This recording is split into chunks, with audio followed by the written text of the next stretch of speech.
Good morning, good afternoon, and good evening from whichever part of the world that you're watching from, and welcome to this World Water Week's talk show, which is all about leveraging nature-based solutions for ecosystem resilience and water security. It's very good to see you all here with us today, here in the room in Stockholm, but also to all those of you watching online. I'd say a very warm welcome to you, and thank you so much for tuning in. Now, my name is Hajer Yacoubi. I'm a former United Nations Youth Representative for the Netherlands, but above all, I am delighted to be the moderator for this talk show today, not the least of which because we're going to be tapping into a very important topic today. Because we all know that in order for us to achieve SDG 6, that largely depends on building healthy ecosystems through collaborations with each other, and that is also where the critical role of nature-based solutions will come in. That we'll discuss today. We'll be talking about how we, can examine the governance surrounding it, development, finance strategies to really ensure that, water, energy, and food systems can be protected for 2030, but also beyond that future to come.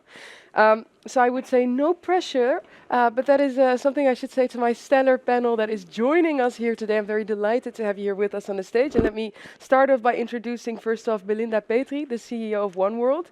Thank you so much for being here with us. Then we are also joined by the Chief Manager at UNEP DHI Center, Joachim Harlin. Very warm welcome to you as well. Thank you so much. And last but definitely not least, we are also joined by Diane Arjun, Principal Rural Water Security Officer at the African Development Bank. It's very good to have you in our midst too.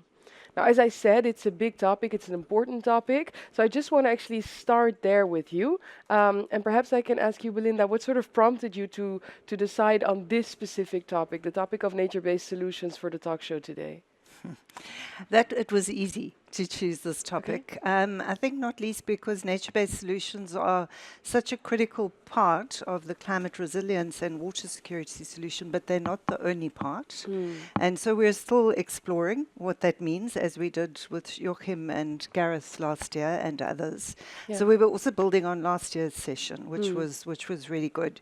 And I think that, what we need to be thinking about today and what made us want to do this topic today is that nature-based solutions can be done at all kinds of scales, from local all the way through to river basin or catchment level. Right. But it all starts at the catchment level. If we want to make sure that we've got equity, resource security inclusively for those that can afford infrastructure and those that can't as well. Yeah, and I mean, I hear you say you can apply it at all levels. We're talking about it a lot. I love the fact that you had a talk show or a session on it last year. Now you're building on that. It also shows that the work doesn't stop. But you could really say that there's a certain, level of excitement and hype surrounding the topic. Joachim, if I could ask you, what do you think? Why do you think that excitement and hype is in place so much? And can you maybe also help us better understand when we say nature-based solutions, what are we then specifically referring to? Yeah, okay. So when we talk about nature-based solutions, we're talking about solutions that mimic or deliberately use natural or modified freshwater ecosystems.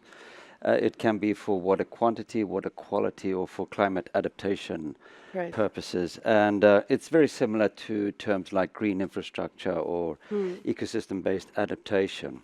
So some examples could include like forest management, for source water protection. It can be modified or constructed wetlands, for water quality purposes, and also management of floodplains and so forth.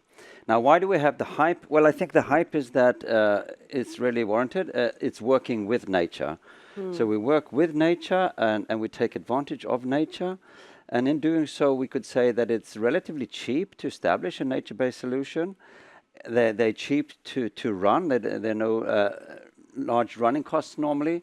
Right. And they also provide multiple benefits. So we see that the benefits are not just for those water quality or quantity purposes.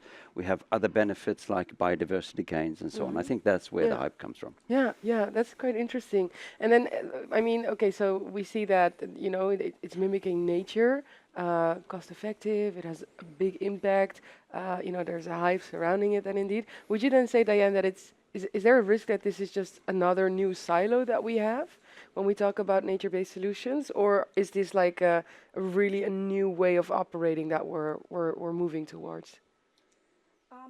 I don't think it's a new. Oops, Oh. sorry.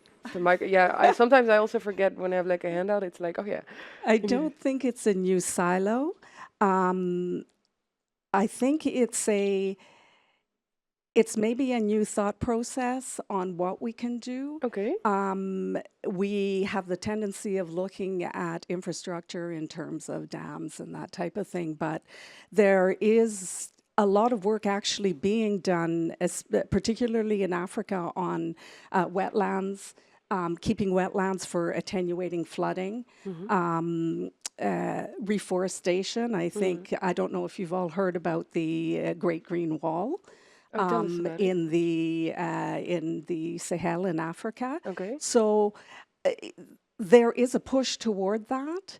And I don't think it's another silo. I think it is a, what do you say? I think it is are other options for things that we already do. I like that.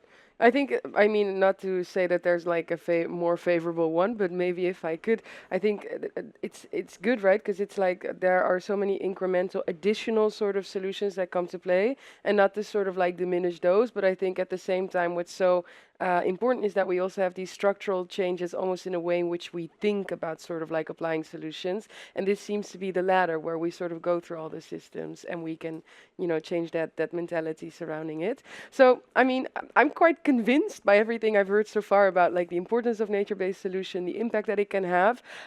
If we talk about scaling up, and perhaps I can look at you for that, Belinda, we need finance mechanisms in place to ensure that we can leverage nature-based solutions. Is that something that, what would be the optimal sort of mechanisms for that? I'll come back to that, and I'll probably give to Diane on Yeah, the yeah. financing aspects. But I just want to come back to are we in a silo or a new silo, or is this a new normal? And I think maybe before we get to the financing too, I want to bring you in on IWRM.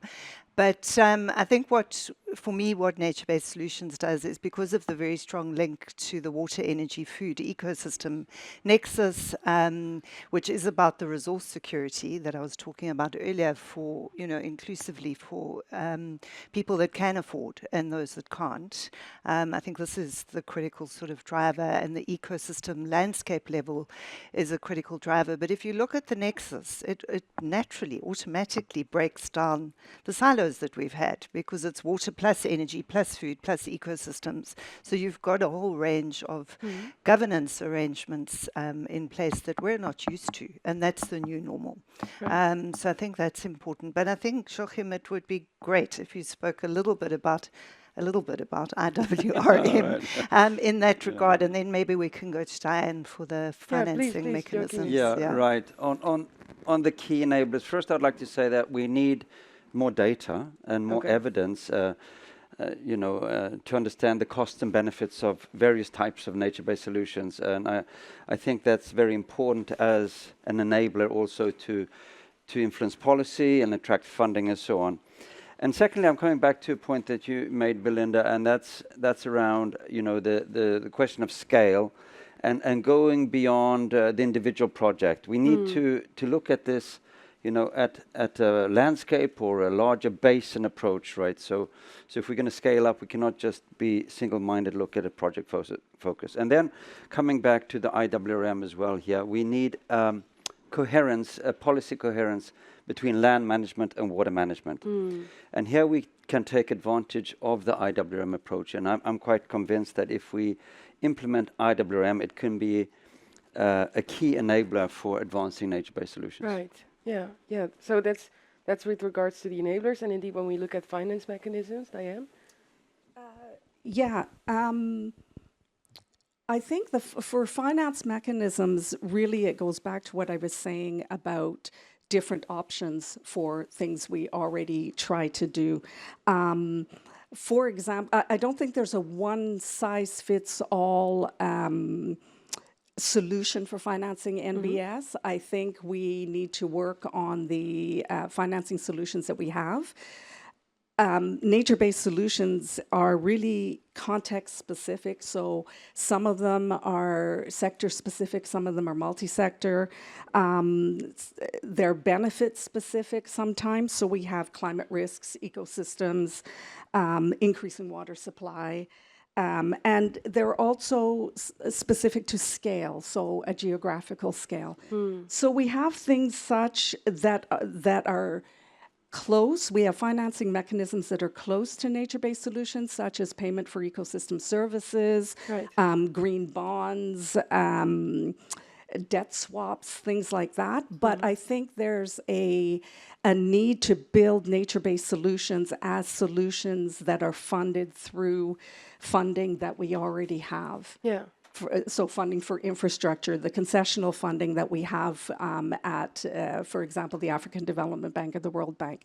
So I don't think that there's an optimal solution, but I think we need to start rethinking how we fund these as part of regular funding solutions. Right, for sure. And I see some nodding here on the side. Does that resonate with you? Is there anything you'd like to add to that? No, I think it's very important that we don't think that nature-based solutions can do everything everywhere. No, they have advantages, but they cannot do everything. So sometimes we need to combine nature-based solutions with, you could say, built grey infrastructure solutions. Yeah. And maybe we have a number of examples where that's where nature-based solutions really come to the right. I would also say this, that sometimes we have very local nature-based solutions, and why they are so well functioning is because there's a strong buy-in in the community and engagement in allocating that land use for that purpose. Right. And it's not always the case that you can just scale up and multiply that, in a linear way. Yeah.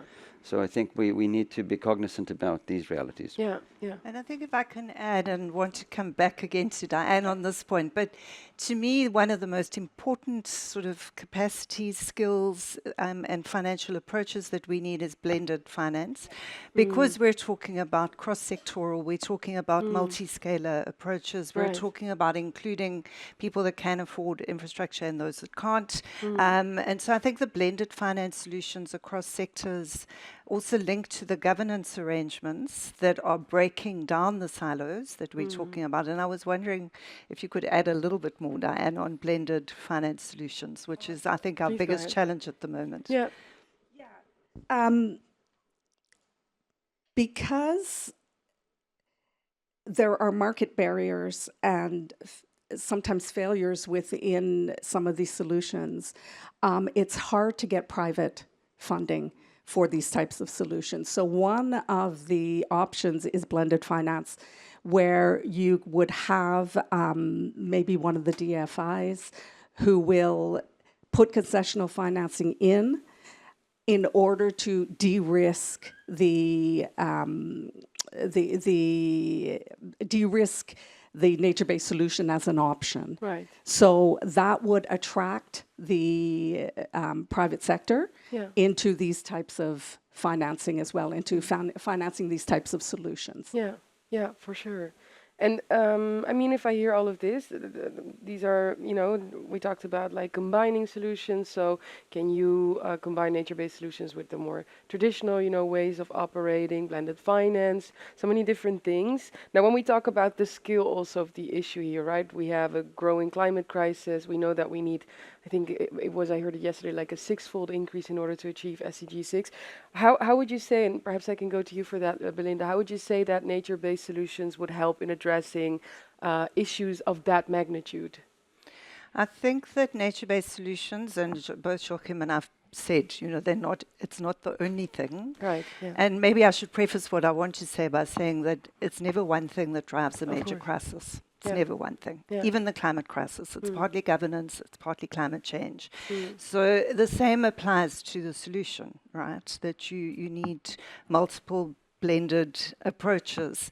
But I think from a scale perspective, and I've said it already, but I'll try and say it in a different way because I think it's probably for me the most important message to bring home today, is that the value of nature-based solutions and nexus approaches, which together, so the one plus the other equals climate resilience, in our view, is that you can do that at scale because you can meet the needs of those that can afford and those that can't afford. Because remember, we're talking about combined approaches. I mean, you didn't say it quite like this, Joachim, and you're welcome to contradict, but it's, you know, it's your usual hard infrastructure plus your nature-based solutions that can build the climate resilience. And so when we talk about blended finance approaches, we need to be thinking about that. Because you know what we can't do? We cannot build dams and reservoirs everywhere. The last 50 years have taught us, if nothing else, they've taught us that. So what do you do about the places where you can't build the dams and reservoirs? You restore the riverbanks, you remove alien invasive species, etc. And those are among your many nature-based solutions that can get you to scale that can come into play for climate resilience. That's amazing. And then maybe just finally, when we look at financing, Diane. I mean, you spoke to it already a little bit, but when we talk about the challenges that sort of like come to play with regards to being able to finance it, what are some of the most pertinent ones, and how do we overcome them? Whoops, microphone. I think one of the challenges is the lack of understanding of nature-based solutions still, and the lack of capacity of applying these natural capital solutions. And lack of understanding within the financial world, or? A lack of understanding in general within the financial world, within the technical world as well, because, for example, for the African Development Bank to do a nature-based solution, the technical people in the projects need to understand what it is that they're doing to be able to manage projects. There's also at the country level, there's a lack of understanding.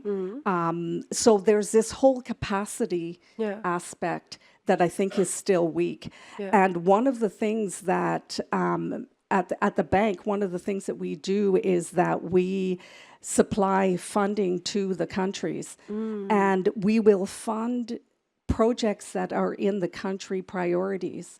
But if they don't understand how nature-based solutions can help them, they won't be putting those types of solutions into their priorities. So then the funding doesn't go there. So that's one big issue. I think also one way to solve a lot of this is, first of all, the valuation of these services for nature-based solutions will help to understand why we're doing this and help to bring them into the forefront. The other thing is doing business cases. So understanding the costs, understanding that these are not more expensive than gray solutions, and helping. I mean, it goes to operations as well. It goes to maintenance for these types of solutions, in the big solutions as well. So understanding how this works and what it does, I think is going to be a big game changer, if I hear you say it like exactly. that, because it comes back in so many fronts. And I think that might also be, you know, a good takeaway for people, you know, walking out on this session later on, going home, back to the work that we do once we all go back, is to sort of like deepen that understanding as well. So, I mean, coming to sort of the final end of the talk show, we are all going to go back to our everyday work where we contribute, you know, to all these challenges and issues that we're dealing with. Joachim, maybe if I can ask you that first, what would you say is like the main message that you hope people take away from this session, if you could very briefly? Well, from my perspective, I think that my main message is this, that we need to change the mindset of people to go into a more systemic thinking around nature-based solutions beyond the project. And we can take advantage of the IWRM approach in doing so. That's my main message. Thank you so much. Belinda, What would be your My main message. I want to build on the systemic thinking because that's exactly what we need, and it is a paradigm shift because we don't do that. The whole is greater than the sum of the parts. Is my main message, Yeah. and we've seen this. So we haven't really talked about practical examples today, but there was an amazing study done in Tanzania based on implementation of nature-based solutions in the water energy food nexus, Right. and an analysis of micro and macroeconomic benefits, deep Yeah. analysis, showed that the whole is greater than the sum of the parts. It Yeah. was even greater than just implementing the solar energy aspect. And Yeah. one would automatically assume that energy is going to have the greater return. Yeah. But actually the Yeah. whole was greater than Yeah. the sum. Thank you Yeah. so much. Diane, any final words? Communities. I think the communities have a mindset more toward that Yeah. than the development banks Yeah. at this point. Right. And we need to use their knowledge, and we need to use what it is that they have been doing for Okay. a long time. Yeah. So bringing those together. Thank you so much. I think that's a beautiful conclusion to a very, very, very important topic and good talk show. Thank you so much to the speakers, and thank you so much for tuning in and listening in today.